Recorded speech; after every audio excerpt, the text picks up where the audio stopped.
Curl மார்க்ஸ்னாவே உழைப்பு உழைப்பு உழைப்பு என்பதுதான். பிறந்தது ஜெர்மனியாக இருந்தாலும் அவர் இந்த நாட்டை சார்ந்தவர் என்று என்றைக்கும் சொல்லிக் கொண்டதில்லை. இரண்டாவது, உலகம் முழுவதும் சுரண்டல் என்பது கோலோச்சு கொண்டிருக்கிறது.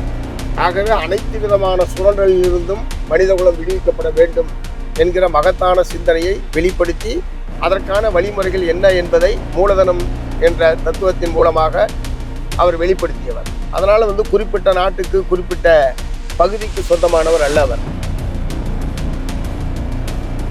அவருக்கு இங்கே ஒரு சிலை திறந்திருப்பது என்பது அவர்களுக்கு மிகப்பெரிய எரிச்சலை ஏற்படுத்தியிருக்கிறது. அந்த மனுஷன் செத்து 100 வருஷத்துக்கு மேலானதுக்கு பிறகும் இன்னமும் அவர் வாழ்ந்து கொண்டிருக்கிறார், இன்னமும் பெரும்பாலான மக்களால் பின்பற்றப்படுகிறார் என்பதை அவர்களால் சகித்துக் கொள்ள முடியவில்லை. அந்த சகிப்பின்மை வெறுப்பின் வெளிப்பாடுதான் இது போன்ற கருத்துக்களை தமிழிசை அவர்கள் வெளிப்படுத்தி இருப்பது. உழைப்பாளி மக்கள் எங்கெங்க இருக்கிறார்களோ அனைத்து இடங்களுக்கும் அவர் சொந்தமானவர். அவருக்கு ஈடு இணையான வேறொரு சிந்தனையாளரை நாம் குறிப்பிட முடியாது. ஒரே வரியில் வார்த்தையில் சொன்னா அதுதான். பெரியார் இயக்கங்கள், அம்பேத்கர் இயக்கங்கள், மார்க்சிய இயக்கங்கள் இன்றைக்கு இருக்கக்கூடிய இந்திய அரசியல் சூழலில் இன்னும் நெருக்கமாகவும் இன்னும் வேகமாகவும் செயல்பட வேண்டிய தேவை என்பது இருக்கிறது. சிலை என்பது வைக்கப்பட வேண்டும். அதற்கான அறிவிப்பை மார்ச் 14ஆம் தேதி அவருடைய நினைவு தினத்தன்றே நீங்கள் வெளியிட வேண்டும். விரைவாக அது திறக்கப்படுவதற்கான முறையில் அந்த அறிவிப்பு என்பது இருக்க வேண்டும் என்பது உட்பட அந்த கடிதத்தில் நாங்கள் இதுதான் அந்த கடிதம். அந்த கடிதத்தை நாங்கள் நேரடியாக அவரிடம் கொடுத்தோம். தமிழ்நாடு முதலமைச்சரும் கேரள மாநில முதலமைச்சரும் கலந்து கொள்ளக்கூடிய வகையில் கட்சியின் சார்பில் மதுரையில் ஏற்பாடு செய்யப்பட்டிருந்தது. அன்று காலை சட்டமன்றத்தில் 110 விதியின் கீழ் கார்ல் மார்க்ஸ் அவர்களுக்கு சென்னையிலே சிலை அமைக்கப்படும், அரசின் சார்பில் அமைக்கப்படும் என்கிற மகிழ்ச்சிகரமான அறிவிப்பை வெளியிட்டார். அது அன்று மாலை நிகழ்ச்சியிலையும் இந்த மாதிரி ஒரு மகிழ்ச்சிகரமான ஒரு அறிவிப்பை வெளியிட்டு விட்டு தான் நான் இந்த மாநாட்டுக்கே வந்திருக்கிறேன்.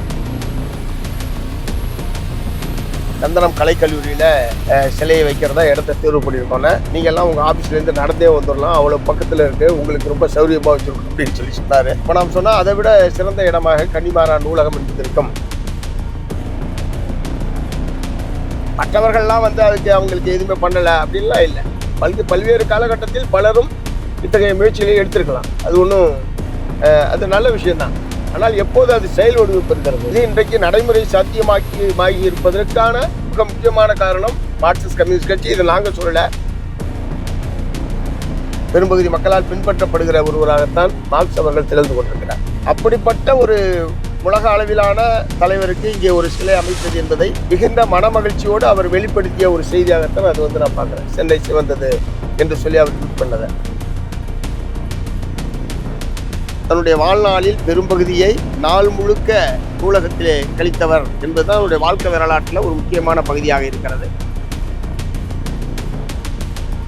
178 ஆண்டுகள் ஆனதற்கு பிறகும் பிற்போக்குவாதிகளுக்கு அச்சமூட்டுகிற நபராகத்தான் மார்க்ஸ் இருக்கிறார் என்பதை வெளிப்பாடு தான் இத்தகைய பிற்போக்குத்தனமான கருத்துக்களை அவர்கள் சொல்லிக் கொண்டிருக்கிறார்கள்.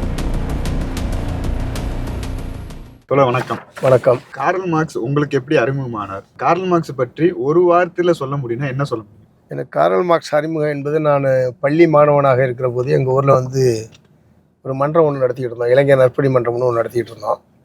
அங்கே எல்லா பத்திரிகைகளை வாங்கி போடுறது, வார இதழ், மாத இதழ், தினசரி, இது மாதிரி எல்லா இதழ்கள் வரும்.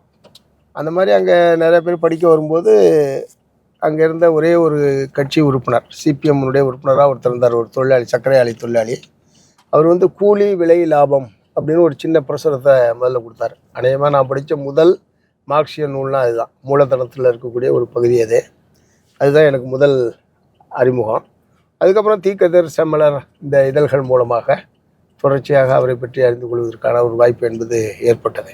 அவர் ஒரு உலகின் தலை சிறந்த சிந்தனையாளர். அவருக்கு ஈடு இணையான வேறொரு சிந்தனையாளரை நாம் குறிப்பிட முடியாது. ஒரே வரியில் வார்த்தையில் சொன்னால் அதுதான். தலை சிறந்த சிந்தனையாளர்னு சொல்றீங்க. பல மேடைகளில் கார்ல் மார்க்ஸ் தலை சிறந்த சிந்தனையாளர், மாமேதை என்றெல்லாம் நம்ம குறிப்பிடுறோம். எந்த அடிப்படையில் தலை சிறந்த சிந்தனையாளர், மாமேதை என்றெல்லாம் சொல்றோம்? இல்லை, இது வரைக்கும் உலகத்தை பற்றி பல பேர் வியாக்கியானம் பண்ணியிருக்காங்க. உலகத்தை மாற்றுவது எப்படி என்கிற தத்துவத்தை கண்டுபிடித்தது அவர் தான். அதனால தான் அவர் தலை சிறந்தவராக இருக்கிறார். அதை பிபிசி என்கிற நிறுவனம் 1000 ஆண்டுகளில் தலை சிறந்த சிந்தனையாளர் யார் என்கிற ஒரு ஆய்வை உலக அளவில் நடத்தி கார்ல் மார்க்ஸ் தான் உலகின் தலை சிறந்த சிந்தனையாளர் என்பது அவங்களும் ஆய்வின் மூலமாக உலகத்துக்கு வெளிப்படுத்தியிருக்காங்க. இன்னொன்று, நான் ஏற்கனவே சொன்ன மாதிரி உலகத்தை மாற்றுவது எப்படி என்பதற்கான தத்துவத்தை உருவாக்கி கொடுத்தவர்கள் கார்ல் மார்க்ஸ், எங்கெல்ஸ் தான். அந்த வகையில் தான் அவர் தலை சிறந்தவராக திகழ்கிறார். இன்னைக்கு தமிழகத்துல பெரியாரிசமா இருக்கட்டும், அம்பேத்கரிசமா இருக்கட்டும், இதோட சேர்ந்து மார்க்சியம் எப்படி இணைகிறது? இல்லை, அம்பேத்கர், பெரியார் இவர்கள் எல்லாம் ஒடுக்குமுறைக்கு எதிராக போராடியவர்கள். ஒரு சாதிய பாகுபாடுக்கு எதிராக, சாதிய ஒடுக்குமுறைக்கு எதிராக, சாதி ஒழிய வேண்டும் என்பதற்காக தன்னுடைய வாழ்நாள் முழுவதையும் அர்ப்பணித்து பாடுபட்டவர் டாக்டர் அம்பேத்கர் அவர்கள். அதே மாதிரி பெரியார் அவர்களும் அனைத்து விதமான ஒடுக்குமுறைகளுக்கு எதிராகவும், அது பாலியல் ஒடுக்குமுறை, சாதிய ஒடுக்குமுறை, இந்த மாதிரியான எல்லா சமத்துவ சமுதாயம் நிலவ வேண்டும் என்பதற்காக பாடுபட்டவர் பெரியார் அவர்கள். அந்த வகையில் அவர்களுக்கெல்லாம் கூட உந்து சக்தியாகவும் ஒரு தூண்டுதலாகவும் மார்க்சியம் என்பதுதான் இருந்திருக்க முடியும். அதை அவர் ஒரு குறிப்பிட்ட காலம் வரைக்கும் சோசியலிச சமூகம் இந்த இந்தியாவிலும் வர வேண்டும் என்பதற்காக பாடுபட்டவர் பெரியார் அவர்கள். அம்பேத்கர் அவர்களும் இந்தியாவிலே சாதி என்பது ஒரு விசேஷமான தன்மை வாய்ந்ததாக இருக்கிறதுனால அதுக்கேற்ப சாதி தான் முதலில் ஒழிக்கப்பட வேண்டும் என்கிற முறையில் அவர் தன்னுடைய கருத்தை வெளிப்படுத்தினார் என்பதை தவிர மார்க்சுக்கு விரோதமாக அவர் இருந்தார் என்ற முறையில் எடுத்துக்க முடியாது. அதனால் பெரியார் இயக்கங்கள், அம்பேத்கர் இயக்கங்கள், மார்க்சிய இயக்கங்கள் இன்றைக்கு இருக்கக்கூடிய இந்திய அரசியல் சூழலில் இன்னும் நெருக்கமாகவும் இன்னும் வேகமாகவும் செயல்பட வேண்டிய தேவை என்பது இருக்கிறது. சிபிஎம் சார்பில் தமிழ்நாட்டில் தலைநகரில் கார்ல் மார்க்ஸ் சிலை அமைக்க வேண்டும் என்ற கோரிக்கையை முதலமைச்சருக்கு வைத்ததாக முதலமைச்சர் அசம்பிளியில இருக்கட்டும், கட்சியுடைய அகில இந்திய மாநாட்டில் இருக்கட்டும், பல இடங்கள்ல குறிப்பிட்டிருக்கிறார். நம்மளும் அதை பல செய்திகளில் பார்த்துருக்கிறோம். அதுக்கு எடுக்கப்பட்ட முன்னெடுப்புகள்லாம் என்னென்ன? இல்லை, கடந்த ஆண்டு பிப்ரவரி மாதம் 28 சென்னை மாவட்ட திமுக சார்பில் மாண்புமிகு முதலமைச்சர் அவருடைய பிறந்தநாள் விழா பொதுக்கூட்டம் என்பது இங்கே சென்னையில் நடைபெற்றது. அந்த பொதுக்கூட்டத்திற்கு கூட்டணி கட்சியுடைய தலைவர்கள்லாம் அழைக்கப்பட்டிருந்தார்கள். அந்த முறையில் நானும் போயிருந்தேன். அன்றைக்கு தான் அவர்கிட்ட ஒரு கடிதம் மூலமாக சென்னையில் இந்த மாதிரி ஏராளமான தலைவர்கள், ஆளுமைகளுக்கெல்லாம் சிலை என்பது வைக்கப்பட்டு நல்ல முறையில் பராமரிக்கப்பட்டு வருகிறது. ஆனால் இப்படி உலக அளவில் போற்றப்படுகிற கார்ல் மார்க்ஸுக்கு சிலை இல்லை என்பது ஒரு வருத்தமான விஷயமாக இருக்கு. ஆகவே அவருக்கு அரசின் சார்பில் நகரத்தின் ஒரு மையமான பகுதியில் சிலை என்பது வைக்கப்பட வேண்டும். அதற்கான அறிவிப்பை மார்ச் 14 அவருடைய நினைவு தினத்தன்றே நீங்கள் வெளியிட வேண்டும். விரைவாக அது திறக்கப்படுவதற்கான முறையில் அந்த அறிவிப்பு என்பது இருக்க வேண்டும் என்பது உட்பட அந்த கடிதத்தில் நாங்கள் இதுதான் அந்த கடிதம். அந்த கடிதத்தை நாங்கள் நேரடியாக அவரிடம் கொடுத்தோம். ஆனால் மார்ச் 14 அவர் அறிவிக்கலை. அன்றைக்கு நந்தனம் கலைக்கல்லூரியில் எஸ்எஃப்ஐ சார்பாக மார்க்சினுடைய நினைவு தினத்தை விட்டு நிகழ்ச்சி நடைபெற்றது. அந்த நிகழ்ச்சியிலையும் இன்றைய தினம் இதனுடையது இந்த மாதிரி ஏற்கனவே இந்த மாதிரி முதலமைச்சர்கிட்ட நாங்கள் வற்புறுத்தியிருக்கிறோம், அறிவிப்பார்னு எதிர்பார்க்குறோன்னு அன்றைக்கு கூட என்னுடைய கருத்தை நான் வெளிப்படுத்தினேன். ஆனால் அதை விட பொருத்தமான ஒரு நாளுக்காக அவர் காத்திருந்திருக்கிறார் என்பது எப்போ தெரியுதுன்னா, 2025 ஏப்ரல் மாதம் 3 மார்க்சிஸ்ட் கம்யூனிஸ்ட் கட்சியுடைய 24வது அகில இந்திய மாநாடு 2 தொடர்ந்து அங்கே மதுரையில் நடைபெற்று கொண்டிருந்தது.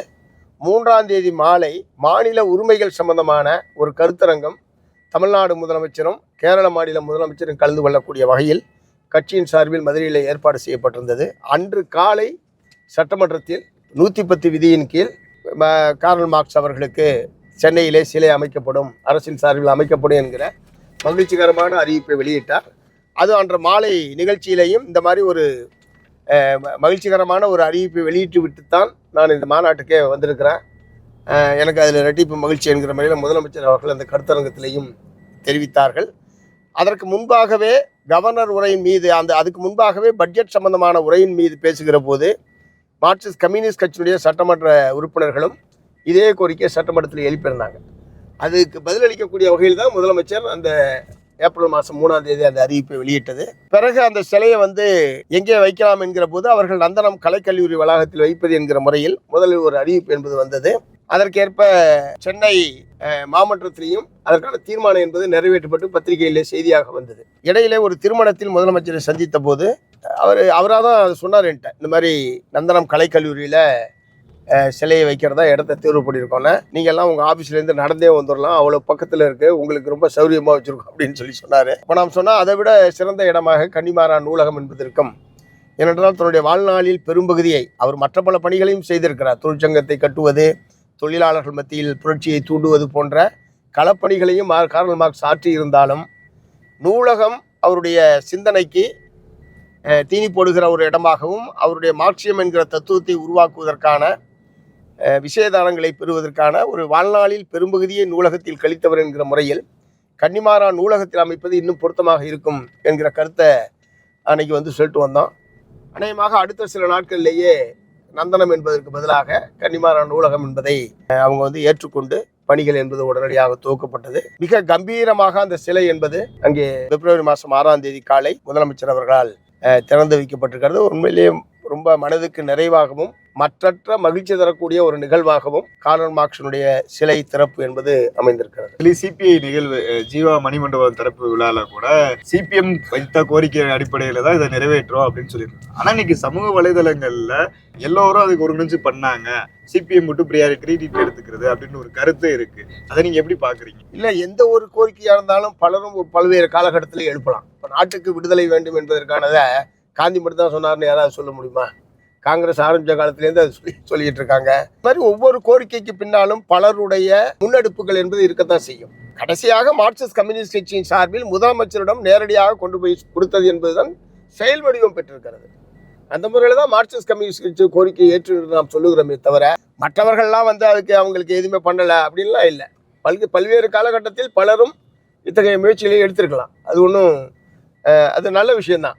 ஆனால் எப்போது அது செயல் வடிவம் பெறுகிறது, இது இன்றைக்கு நடைமுறை சாத்தியமாகி இருப்பதற்கான மிக முக்கியமான காரணம் மார்க்சிஸ்ட் கம்யூனிஸ்ட் கட்சி. இதை நாங்கள் சொல்லலை. சிராவயலில் சிவகங்கை மாவட்டம் சிராவயலில் கடந்த ஜனவரி மாதம் 30ஆம் தேதி மகாத்மா காந்தியினுடைய நினைவு தினத்தை ஒட்டி மறைந்த மகத்தான தலைவர் தோழர் ஜீவானந்தமும் உத்தமர் காந்தியடிகள் அவர்களும் சந்தித்த அந்த சிராவயலில் அவர்களுக்கான ஒரு மணிமண்டபம், அந்த நினைவு கூறக்கூடிய வகையில் ஒரு மணிமண்டபம் என்பது அரசின் சார்பில் அமைக்கப்பட்டிருக்கிறது, நல்ல முறையில் அமைக்கப்பட்டிருக்கிறது. அந்த விழாவுக்கு மார்க்சிஸ்ட் கம்யூனிஸ்ட் கட்சி, இந்திய கம்யூனிஸ்ட் கட்சியினுடைய தலைவர்கள் அழைக்கப்பட்டிருந்தோம். அந்த விழாவில் பேசுகிற போது இன்னைக்கு இந்த மாதிரி இதை திறந்து வச்சிருக்கோம். அடுத்து 6ஆம் தேதி இந்த மாதிரி மார்க்சிஸ்ட் கம்யூனிஸ்ட் கட்சியினுடைய மாநில செயலாளர் ஏற்கனவே இந்த மாதிரி கார்ல் மார்க்ஸுக்கு ஒரு சிலை அமைக்க வேண்டும், அரசின் சார்பில் சிலை அமைக்க வேண்டும் என்கிற ஒரு கோரிக்கையை கொடுத்திருந்தார். அவருடைய கோரிக்கையை ஏற்று சிலை என்பது அமைக்கப்பட்டிருக்கிறது. 6ஆம் தேதி காலை சிலை திறப்பு விழா என்பது நடைபெறும். வந்திருக்கிற தலைவர்கள் அனைவருமே அந்த நிகழ்ச்சிக்கும் வர வேண்டும் என்கிற முறையில் அவருடைய உரையில் அவர் குறிப்பிட்டார். அதனால வந்து வேற யாரும் முதலமைச்சர் கொடுத்திருந்தாங்கன்னா அதை அவர் சொல்லியிருப்பாரு. கொடுத்தாங்களான்னு தெரியல.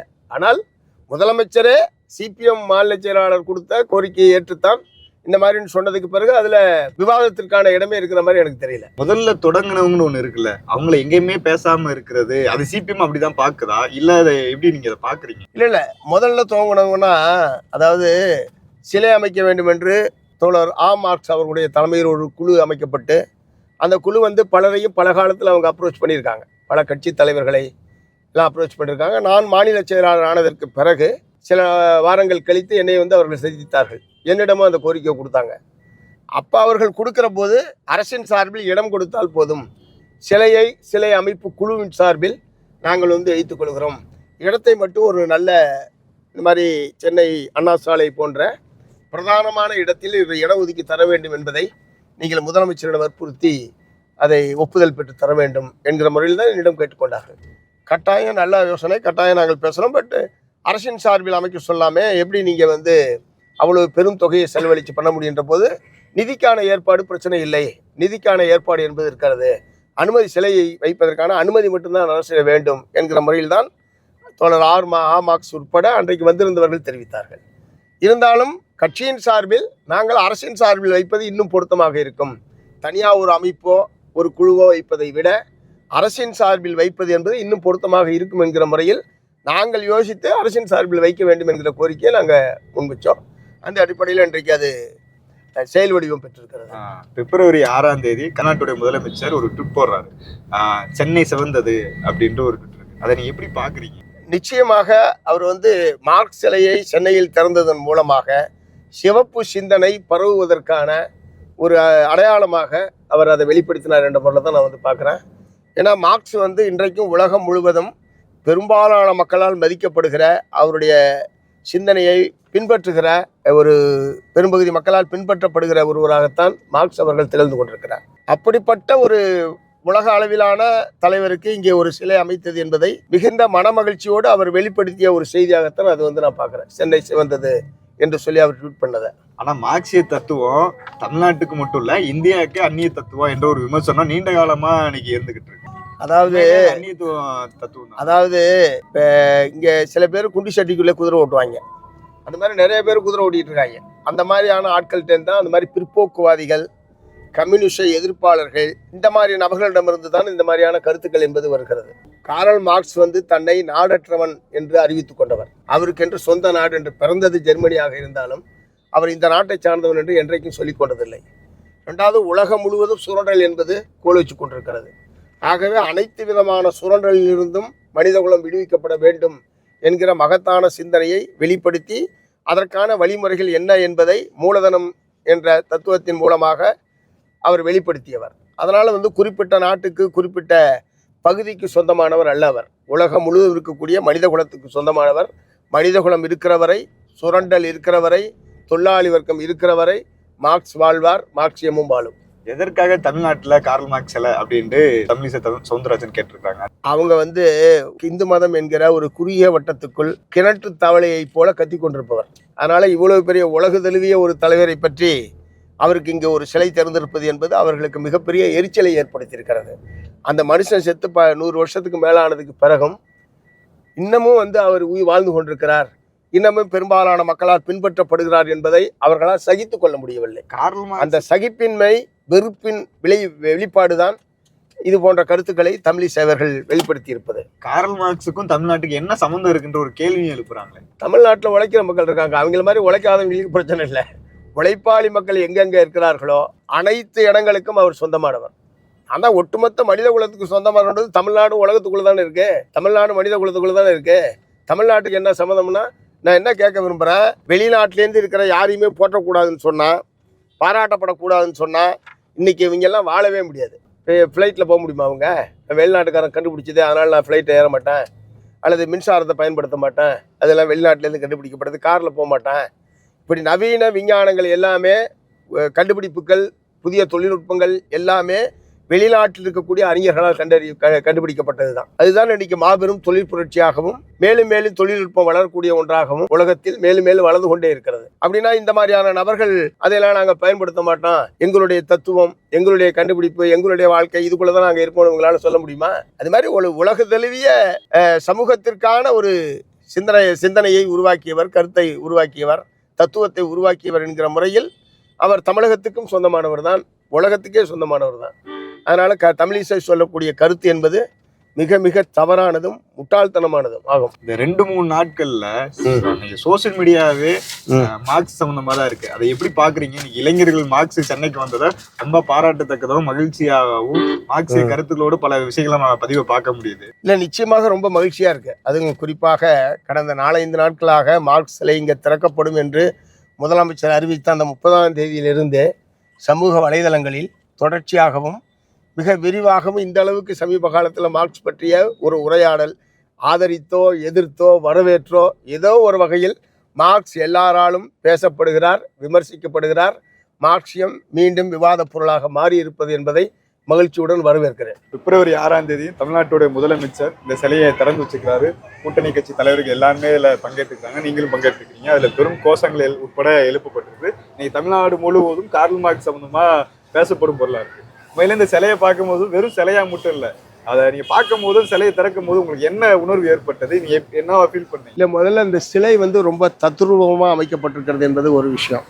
அதனால சிலையை வடித்த சிற்பி திரு கார்த்திகேயன் அவர்களை பாராட்ட விரும்புகிறேன். அது ஒரு கடினமான உழைப்பாளி. கார்ல் மார்க்ஸ்னாவே உழைப்பு உழைப்பு உழைப்பு என்பதுதான். ஆகவே கடுமையான வறுமை, பொருளாதார கடுமையான பாதிப்பு, இத்தகைய சூழ்நிலையில் கூட தன்னுடைய சிந்தனையை அவர் என்றைக்கு நிறுத்தியதே கிடையாது. மரணம்தான் அவருடைய சிந்தனையை நிறுத்தியது. அப்படி ஒரு கடுமையான உழைப்பை நல்கிய அந்த உழைப்பை வெளிப்படுத்தக்கூடிய வகையில்தான் அந்த சிலை என்பது வடிவமைக்கப்பட்டிருக்கிறது. இந்த சிலையில் பல்வேறு பாணிகள் என்பது கடைபிடிக்கப்படுவதாக சொல்கிறாங்க. பட் இது ஏற்கனவே ஜெர்மனி நாட்டில் ட்ரையர் நகரத்தில் அவருடைய பிறந்த ஊரில் இது போன்ற சிலை தான் வைக்கப்பட்டிருப்பதாக சொல்லியிருக்கிறார்கள். அதனுடைய மாடலாக கொண்டு வந்து தான் இதை உருவாக்கியிருக்காரு. ஆனால் அந்த உடலுக்கு மேலே இருக்கக்கூடிய முகம், தலை என்பது லண்டன் இடுகாட்டில் வைக்கப்பட்டிருக்கக்கூடிய அந்த முகம் என்பது மாண்புமிகு முதலமைச்சர் அவர்கள் லண்டனுக்கு சென்றிருந்த போது அவரே புகைப்படம் எடுத்துக்கொண்டு வந்து கொடுத்து, உடல் ட்ரையர் நகரத்தில் இருப்பதைப் போலவும் மேலே இருக்கக்கூடிய தலை, முகம் என்பது லண்டனில் இருக்கக்கூடிய அந்த முக அமைப்பு என்பதும் அவரை அதில் எந்த அளவுக்கு அவர் அக்கறை செலுத்திருக்கிறார் என்பதற்கான வெளிப்பாடு தான் அது.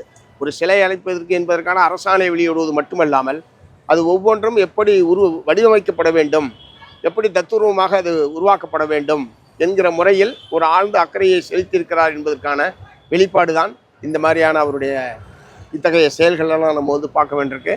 நேற்றைக்கு உண்மையிலேயே இந்த வளாகம் ஒரு மிகப்பெரிய செங்கோடி தோழர்களால் நிறைந்து வழிந்ததை வந்து நம்ம பார்த்தோம். மிகப்பெரிய உற்சாகத்தை சென்னை மட்டுமல்ல தமிழ்நாடு முழுவதும் இருக்கக்கூடிய மக்கள் மத்தியில், உழைப்பாளி மக்கள் மத்தியில் மிகப்பெரிய உற்சாகத்தை ஏற்படுத்திய ஒரு நிகழ்வாக நேற்றைய சிலை திறப்பு நிகழ்வு என்பது அமைந்திருந்திருக்கிறது.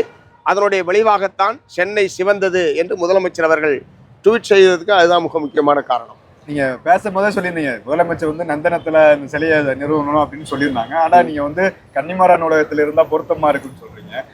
எந்த அடிப்படையில கன்னிமாரா நூலகத்துல இருந்தா பொருத்தமா இருக்கும்னு நீங்க ஃபீல் பண்ணீங்க? உலகத்துல நூல் நிலையத்தை அதிகமாக பயன்படுத்திய தலைவராக அனைவராலும் போற்றப்படுபவர் கார்ல் மார்க்ஸ் அவர்கள். நூலகர் வந்து நூலகத்தை திறப்பதற்கு முன்பாக நூலக வாயிலே போய் காத்திருப்பதும், நூலகர் இரவு நூலகத்தை மூடுகிற வரை அவர் வந்து சொன்னால்தான் வெளியே வருவது என்கிற அளவுக்கு தன்னுடைய வாழ்நாளில் பெரும்பகுதியை நாள் முழுக்க நூலகத்திலே கழித்தவர் என்பதுதான் அவருடைய வாழ்க்கை வரலாற்றில் ஒரு முக்கியமான பகுதியாக இருக்கிறது. ரெண்டாவது, இங்கே வந்து சென்னை மட்டுமல்ல சர்வதேச அளவில் பலரும் வரக்கூடிய ஒரு வளாகமாக இங்கே அருங்காட்சியகம் இருக்கிறது, நூலகம். இந்த நூலகம் என்பதே ஒரு நீண்ட தொன்மை வாய்ந்த ஒரு நூலகம்தான். அந்த வகையில் இங்கே அமைக்கப்படுவது என்பது சர்வதேச அளவில் எல்லா மக்களாலும் பார்ப்பதற்கான ஒரு இடமாக இது இருக்கும் என்கிற முறையில் தான். ரெண்டாவது, அவருடைய நூலகத்தில் அவர் பயன்படுத்திய இதை வெளிப்படுத்தக்கூடிய வகையிலேயும் இது அமைந்திருக்கும் என்கிற முறையில் தான் இங்கே அமைக்கணும்னு சொன்னோம். அது பொருத்தமாக இருக்கு என்பது தான் பலருடைய கருத்தும். இன்னைக்கு தமிழ்நாட்டில் பல்வேறு சிலைகள் இருக்கு, ஆனால் அது ஒரு லேண்ட்மார்க்காக மாறக்கூடிய நிலைமையும் இருந்திருக்கு. நீ இப்போ மவுண்ட் ரோடு எடுத்துக்கிட்டோம்னா அண்ணா சிலை கிட்ட வந்துரு, பெரியார் கிட்டனா பெரியார் சிலை கிட்ட வந்துரு, இப்படி சொல்லக்கூடிய இருக்கு. இப்போ இந்த நூலகத்தில் கார்ல் மார்க்ஸ் சிலை அமைஞ்சிருக்கு, இது ஒரு லேண்ட்மார்க்காக மாற்றப்படுமா? நிச்சயமாக மாற்றப்படும். காலப்போக்கில் ஏற்கனவே கன்னிமாரா என்பது பல நூறு ஆண்டு காலமாக மக்களால் பயன்படுத்தப்படக்கூடிய ஒன்றாக இருக்கிறது. ஆனால் மார்க்ஸ் அந்த மாதிரி இப்போதுதான் அமைக்கப்பட்டிருக்கிறது. காலப்போக்கில் மார்க்ஸ் சிலைக்கு அருகில் வந்துடுன்னு சொல்லி நிச்சயமாக கன்னிமாராக்குள்ள கார்ல் மார்க்ஸ் சிலைக்கிட்ட வந்துருங்க அப்படின்னு சொல்கிற நிலைமை என்பது கட்டாயம் ஏற்படும். அது ஒரு சந்தேகமே இல்லை. இந்தியா முழுவதும் கார்ல் மார்க்ஸுக்கு ஒரு அரசாங்கத்தால் சிலை வைக்கிறது எங்கேயுமே இல்லை, ஆனால் தமிழ்நாட்டில் நடந்திருக்கு. தமிழ்நாடு முதலமைச்சர் இதை பண்ணியிருக்காங்க. நீங்கள் அதை எப்படி பார்க்குறீங்க? இல்லை, பொதுவாக தமிழ்நாடு, குறிப்பாக திராவிட முன்னேற்ற கழகம் அவர்களுக்கென்று தனி கொள்கை, ஒரு பிரதேச முன்னேற்றம் என்கிற முறையில் அவர்களுடைய கொள்கையெல்லாம் ஒரு பக்கம் இருந்தால் கூட திமுக ஆரம்பித்த காலத்திலிருந்தே ஒரு மார்க்சிய சார்பு என்பது அவர்களுடைய செயல்பாட்டிலே இருந்து வந்திருக்கிறார். நான் தான் உண்மையான கம்யூனிஸ்ட்டுன்னு அண்ணா அவர்களே சொல்லியிருக்கிறாரு, கலைஞர் அந்த மாதிரி சொல்லியிருக்காரு. பெரியாரும் அண்ணாவும் நான் சந்திக்காமல் போயிருந்தால் நான் கம்யூனிஸ்ட் கட்சியில் தான் இருந்திருப்பேன்னு சொல்லியிருக்காரு. அதன் விளைவாகத்தான் தன்னுடைய பையனுக்கு ஸ்டாலின்னு பேர் வச்சிருக்காரு. மார்க்ஸ் சிலையை ஸ்டாலின் திறந்திருக்கிறார் என்பதும் ரொம்ப பொருத்தமான ஒரு விஷயம்தான். ஸோ அதனுடைய விளைவாகத்தான் இந்த சிலை என்பது. ஒருவேளை வேறு ஒரு ஆட்சியாக இருந்து இந்த கோரிக்கை எழுப்பப்பட்டிருந்தால், வேறு ஒரு கட்சியினுடைய ஆட்சியாக இருந்து கோரிக்கை எழுப்பப்பட்டிருந்தால் அது ஏற்கப்பட்டிருக்குமா என்பதே சந்தேகம்தான். இந்த திமுக என்பதனால்தான் இது போன்று இந்த சிலை அமைப்பது என்கிற நம்முடைய கோரிக்கையை உடனடியாக அவர்கள் ஏற்றுக்கொண்டு ஒரு வருட காலத்திற்குள்ளாகவே அதை செயல்படுத்தியிருக்கிறார்கள். நீங்கள் கோரிக்கை வச்சது மட்டும் இல்லை, தொடர்ந்து அதை ஃபாலோ பண்ணி இந்த சிலையை ஓப்பன் பண்ணுற வரைக்கும் கூடுதல் பங்களிப்பு சிபிஎம் இருந்திருக்கு. இன்னைக்கு நம்ம அந்த கன்னிமாரா நூலகத்தில் கார்ல் மார்க்ஸ் சிலைக்கு முன்னாடி நம்ம நின்று பேசிட்டு இருக்கோம்.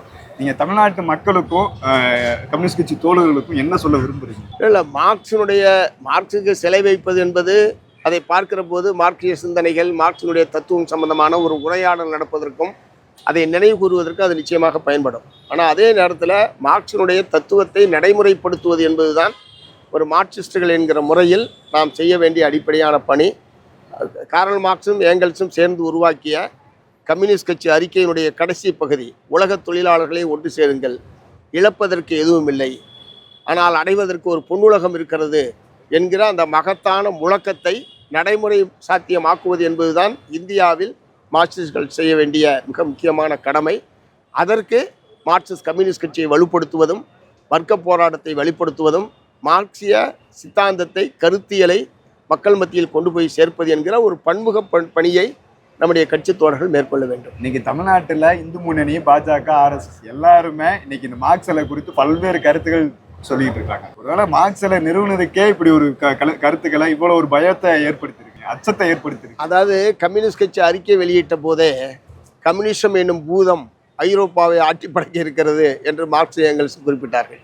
பேய் பிசாசு பூதத்து மேலே நமக்கு நம்பிக்கை இல்லை என்றாலும் ரொம்ப ரொம்ப ரொம்ப அழகியலோட அந்த வார்த்தையை கம்யூனிஸ்ட் கட்சி அறிக்கையில் அவங்க பயன்படுத்தியிருப்பாங்க. அதனால் அந்த பூதத்தை பார்த்து இன்னமும் இந்த பிற்போக்குவாதிகள், இந்த மாதிரி வகுப்புவாதிகள் அச்சப்பட்டு கொண்டிருக்கிறார்கள். அவர் 1848ஆம் ஆண்டு கம்யூனிஸ்ட் கட்சி அறிக்கை வெளியிட்டாங்க. கிட்டத்தட்ட 178 வருஷம் ஆச்சு. 178 ஆண்டுகள் ஆனதற்கு பிறகும் பிற்போக்குவாதிகளுக்கு அச்சமூட்டுகிற நபராகத்தான் மார்க்ஸ் இருக்கிறார் என்பதனுடைய வெளிப்பாடு தான் இத்தகைய பிற்போக்குத்தனமான கருத்துக்களை அவர்கள் சொல்லிக் கொண்டிருக்கிறார்கள். ரொம்ப நன்றி. வணக்கம். நன்றி.